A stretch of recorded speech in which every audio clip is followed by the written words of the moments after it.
Boa tarde, pessoal. Espero que todos estejam bem, bastante saúde. E na conversa de hoje, nós vamos falar sobre uma glândula conhecida como paratireoide, tá? E o nome mesmo faz uma associação com a tireoide, que foi o assunto da nossa última conversa, né? Pelo fato de que elas estão anatomicamente muito relacionadas.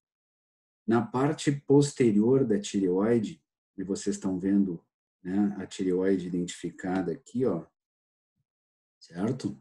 Então, aqui aparece tireoide, aqui aparece a outra porção da tireoide, isso aqui é uma vista posterior, né? A gente está vendo esse indivíduo de costas, tá? Existem 4 glóbulozinhos que são as chamadas paratireoide, formam esta paratireoide ou paratireoides, tá? Então, só para localizar vocês, ele ainda chama de glândulas paratireoides direitas e glândulas paratireoides esquerdas. Lembrando que é uma vista posterior, certo? Então, hoje a gente vai falar sobre a paratireoide. E vocês vão ver que, fundamentalmente, o que a paratireoide produz é um hormônio, que eu já vou falar para vocês qual é, e este hormônio é fundamental no metabolismo do cálcio. Tá? Então, sempre quando falar em paratireoide, lembrem metabolismo do cálcio. Um detalhe aqui, antes da gente passar para o próximo slide, é o seguinte: em algumas situações, é uma curiosidade, tá? Mas em algumas situações em que é necessário a retirada cirúrgica da tireoide por alguma razão, tá? As paratireoides, elas acabam sendo retiradas conjuntamente com a tireoide. Tá? Elas estão muito associadas com a tireoide. Não tem como tirar tireoide sem retirar também as paratireoides.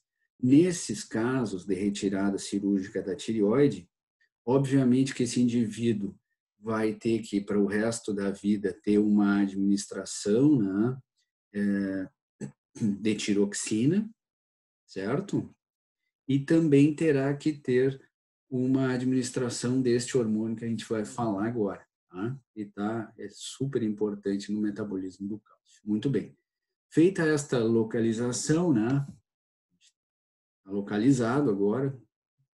Não é o mapa do Google, mas não é o Google Map, mas a gente está agora localizado. A gente vai para a próxima figura. Deixa eu passar aqui. Deixa eu apagar aqui. Esta figura, este quadro que vocês já estão vendo aí, certo? É um quadro. Deixa eu aumentar aqui, fica melhor.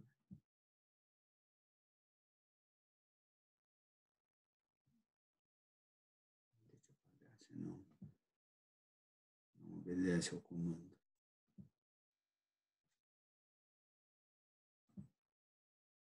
Agora sim, melhorou, né? Então, esse quadro que vocês estão vendo aí é um quadro semelhante a outros que nós já vimos, né? Mas este fala do hormônio da paratireoide, também conhecido como PTH, hormônio da paratireoide, hormônio paratireoidiano, tanto faz, tá? Vulgarmente conhecido como PTH. Muito bem. Este hormônio aqui, o PTH, é produzido pelas glândulas paratireoides. Se nós considerarmos aquela classificação dos 3 grupos lá do início, o PTH é um peptídeo, tá? E que tem produção contínua, ou seja, os níveis de cálcio na nossa corrente sanguínea, pessoal, eles variam muito pouco. E é importante que essa variação seja numa faixa muito estreita, uma faixa fisiológica muito estreita. Por quê? Porque nós precisamos muito do cálcio. O cálcio, vocês já sabem, não é só importante para a formação do tecido ósseo. Não, não é. Então, o cálcio, obviamente, é importante para a formação do tecido ósseo, mas o cálcio, além disso, é fundamental para muitos mecanismos celulares, certo? Neurônios, por exemplo, fundamental a presença de cálcio. Músculo cardíaco, a mesma coisa. Contração muscular em geral depende muito da presença do cálcio, ou seja, outros tantos metabolismos celulares das mais diferentes células envolvem o cálcio como um segundo mensageiro. Então, o cálcio ele é muito importante para nós, muito além do que só formar tecido ósseo, certo? Então, tenham isso em mente. E a gente tem, diariamente, a gente está sempre ingerindo cálcio, né? Não só nos produtos lácteos, que são os mais ricos em cálcio, talvez, mas em carnes, em vegetais, enfim, em outros alimentos, a gente acaba ingerindo cálcio. E, normalmente, esse cálcio, via de regra, é o suficiente para manter, né, os nossos mecanismos celulares que dependem de cálcio, certo? Mas é por isso, por essa importância do cálcio para as células, é importante que o cálcio varie muito pouco. A gente não vai ter grandes variações de cálcio, não. Quando o cálcio na corrente sanguínea começa a diminuir, já entram em ação os hormônios que vão mobilizar cálcio para a corrente sanguínea para fazer que esses níveis voltem aos fisiológicos.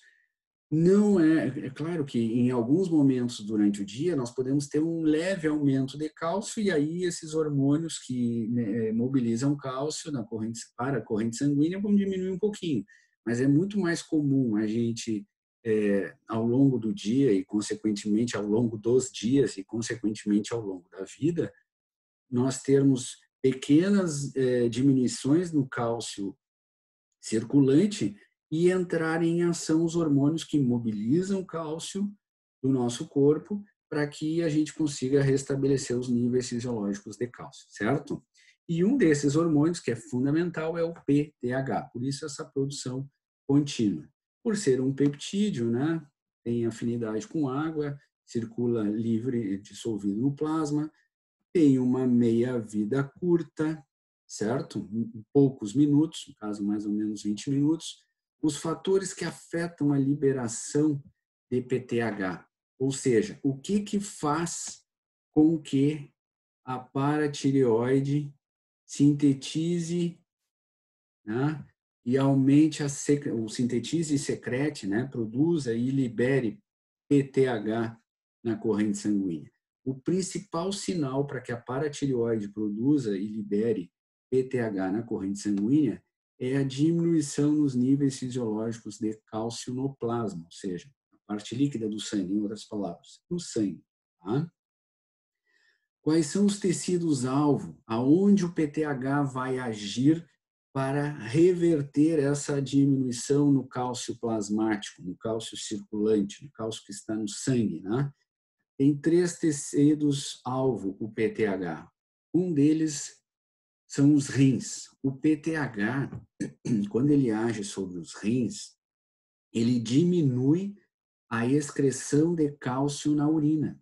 A gente vai ver lá na Fisiologia 2, quando falar em sistema urinário, como é que acontece o trabalho dos néfrons, né, para excretar mais ou menos substâncias.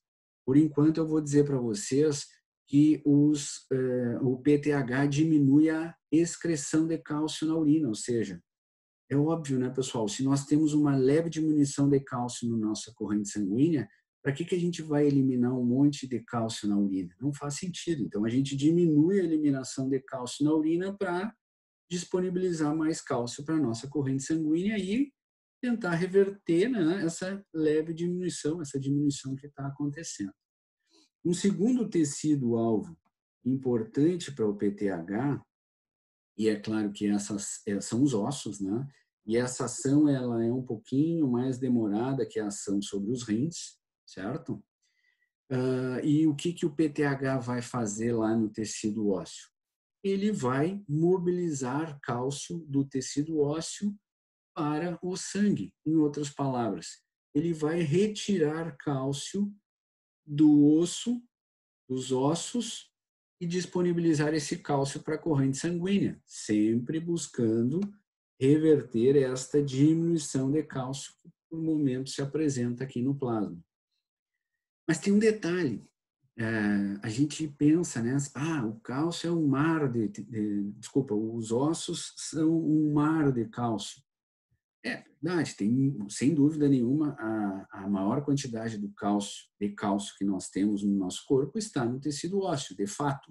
Mas tem um detalhe, 99% do cálcio presente nos nossos ossos não está disponível para ser levado para a corrente sanguínea.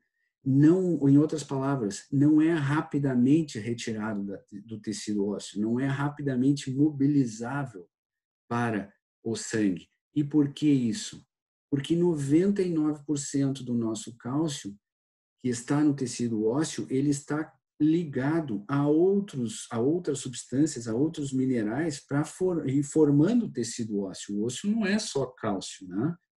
O osso tem outros minerais, e esses minerais eles se ligam entre si, eles se associam e formam cristais, né? Cristais de hidroxiapatita. Então, a maior parte do cálcio que está no nosso tecido ósseo, ele não é rapidamente mobilizável. Portanto, ele não é utilizado para reverter a curto prazo essas diminuições de cálcio na nossa corrente sanguínea que estão sempre acontecendo. Tá? Então, a gente tem 1%, mais ou menos 1% do nosso cálcio que consegue ser mobilizado rapidamente. E, finalmente, o terceiro tecido-alvo do PTH, e aqui de forma indireta, é o intestino delgado. Por quê? Porque, obviamente, todo o cálcio que nós ingerimos na dieta só vai ser utilizado aquele cálcio que for absorvido no intestino, especialmente no intestino delgado, correto? O cálcio que foi ingerido e não for absorvido, ele é eliminado nas fezes, certo? Então, o PTH age de forma indireta, aumentando a absorção de cálcio intestinal. Por que eu digo de forma indireta? Porque, na verdade, o PTH estimula a vitamina D, e a vitamina D é que vai lá no intestino e aumenta a absorção do cálcio que está sendo ingerido, ou que foi ingerido na dieta, certo? Esse PTH, então, mais uma característica aqui, o receptor ao qual, né, receptor para ele lá nas células-alvo é um receptor de membrana. Tá? O que o PTH faz é, agindo sobre esses três tecidos que eu acabei de citar, tentar reverter ou aumentar, né, a quantidade de cálcio na corrente sanguínea, que agora há pouco estava diminuída, agora que o PTH está agindo sobre rins, ossos e intestinos, ele busca reverter aquela diminuição, ou seja, aumentar a quantidade de cálcio no plasma. Tá? Este PTH, então, ele participa da síntese de vitamina D, tá? E a vitamina D, por sua vez, aumenta a absorção do cálcio lá no intestino. Como eu disse também, ele aumenta a reabsorção de cálcio renal, ou seja, ele diminui a eliminação de cálcio na urina. E, como eu disse, também ele mobiliza cálcio presente no tecido ósseo. Tá? Então, dessas três formas é que o PTH age buscando a reversão desta diminuição temporária de cálcio no tecido ósseo, certo? Ou reposição de cálcio que precisa estar sempre sendo realizada, porque nós estamos sempre utilizando o cálcio. Tá bem? Então, vamos passar para o próximo slide.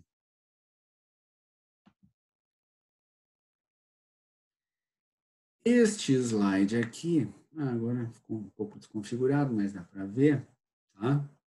Se refere à vitamina D. Opa. E há pouco falávamos sobre ela. Tá? Então, esta é uma vitamina, é considerada uma vitamina com ação hormonal, né? também chamada de calcitriol ou 1,25 de hidrocolecalciferol. Normalmente, a gente encontra vitamina D e calcitriol nas bulas, né? Mas também se encontra 1,25 de hidrocolecalciferol. Tá? Ele tem uma biossíntese complexa, que ele diz aqui, é que a vitamina D, a síntese da vitamina D tem 3 etapas, né? Uma etapa, que é a primeira, começa na pele, no momento em que os raios solares incidem sobre moléculas de colesterol que nós temos na pele. Essa é a primeira etapa, certo? Aí, essa, digamos assim, provitamina D, que não é vitamina D ainda, essa molécula, cai na corrente sanguínea, vai ao fígado, sofre mais algumas modificações. Essa é a segunda etapa, então, de produção da vitamina D, que é lá no fígado. E a terceira etapa, ou seja, depois essa molécula sai do fígado, vai para os rins, né? E é lá, nos rins, que vai sofrer mais algumas clivagens, certo? E aí essa molécula vai dar origem à molécula ativa da vitamina D. A fórmula ativa da vitamina D, então, se completa lá nos rins. Tá? E a partir daí ela vai poder agir, especialmente aumentando a absorção de cálcio lá no intestino. Então, a síntese de vitamina D tem 3 etapas. A primeira na pele, segunda no fígado e terceira e última nos rins. A vitamina D pronta, ela é capaz de agir, né, lá nos intestinos, principalmente. Por ela ser derivada da molécula de colesterol, ela é considerada um esteroide, certo? Também por isso ela é carreada na corrente sanguínea por proteínas plasmáticas, o que estimula a síntese de vitamina D, assim como o que estimula a síntese de PTH também é uma diminuição no cálcio plasmático, certo? Aqui ele fala que a prolactina também estimula a síntese de vitamina D, e essa correlação é óbvia no momento em que a gente sabe que a prolactina estimula a produção de leite, né? E que o cálcio é um constituinte importante do leite materno, né? Então, nada mais óbvio do que se a mulher está amamentando, né? Está produzindo leite e ela precisa maior aproveitamento do cálcio que ela está ingerindo porque boa parte deste cálcio, além da necessidade dela ser mantida, é importante também enviar o cálcio para este leite que ela está produzindo. Então, nada mais óbvio, né, do que ela produzir mais vitamina D para que ela possa absorver mais cálcio ingerido na dieta, né? Certo? Então, basicamente, os efeitos da vitamina D são os mesmos do PTH. Nos ossos e nos rins, ela trabalha de forma sinérgica com o PTH, e lá no intestino, ela é que vai fazer pessoalmente o trabalho, né, de facilitação da absorção de cálcio. Então, ela tem um efeito sinérgico, ou seja, o efeito da vitamina D e do PTH são somados, né, em busca da recuperação dos níveis plasmáticos de cálcio. Então, os receptores estão no núcleo das células sobre os quais elas agem, a vitamina D age, certo? E o que ela busca, como eu disse, é reverter, né, os baixos níveis de cálcio plasmáticos. Bem, então, esses são os 2 hormônios que agem de forma sinérgica, tentando reverter uma diminuição de cálcio plasmático. E ainda existe um terceiro hormônio envolvido no metabolismo do cálcio, que vai aparecer daqui a pouco, assim que eu conseguir baixar aqui.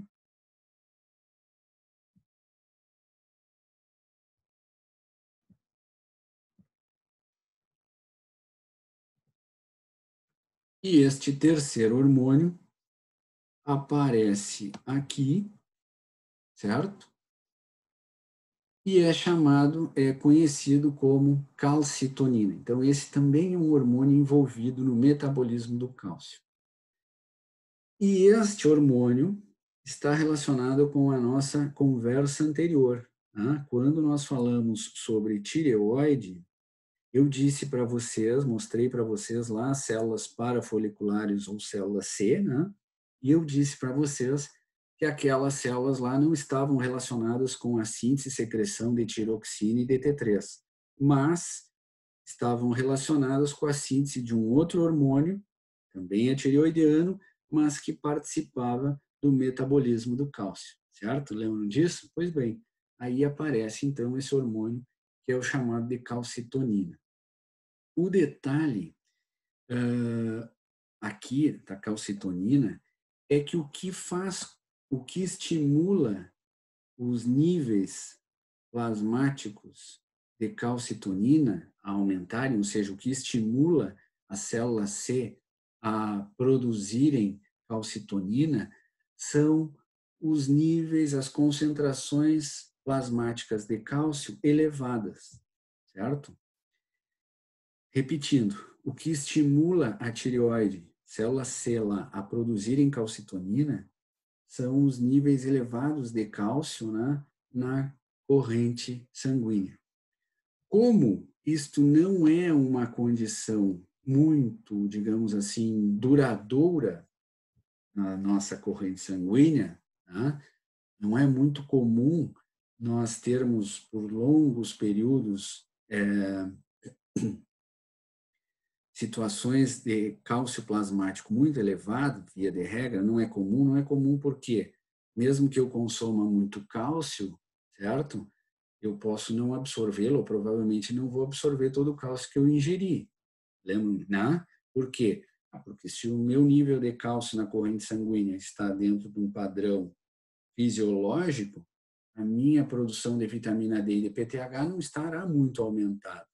E se eu não estou com os níveis plasmáticos de vitamina D lá em cima, significa que os meus níveis de cálcio estão dentro do fisiológico, então eu não preciso absorver muito cálcio, certo? Além disso, quando os níveis de cálcio na corrente sanguínea se elevam, automaticamente eu já começo a eliminar mais na urina. Então, acontece sim algumas situações de cálcio plasmático elevado, mas essas situações elas não são muito duradouras. Isto faz com que a calcitonina, digamos assim, seja considerada. A gente sabe que ela age no metabolismo do cálcio, a gente sabe que ela tem uma ação antagônica ao PTH e à vitamina D, né? Tudo que o PTH e a vitamina D fazem, a calcitonina faz o oposto, faz o contrário. Isso é uma ação antagônica, já falamos sobre isso. Mas o fato, então, de não ser muito comum, nós temos níveis elevados na corrente sanguínea de cálcio durante períodos prolongados, coloca um pouco em xeque a importância da calcitonina. É óbvio que ela é importante, se ela não fosse importante, ela não existiria mais, né, pela evolução da espécie, mas ela, digamos assim, se a gente tivesse que classificar, né, estes três hormônios em termos de importância, talvez a calcitonina ficasse um pouco para trás em relação ao PTH e à vitamina D. Mas ela existe, ela tem ação no metabolismo do cálcio, é importante que vocês conheçam, tá? Uma hipótese que é bem aceita, em momentos que ela poderia, essa calcitonina estar mais ativa, é justamente, talvez, em mulheres lactantes, né? Porque daí ela estaria em altos níveis na corrente sanguínea e colocando cálcio para o tecido ósseo, enfim, né? Como se fosse uma reserva, né, de cálcio, né, repondo.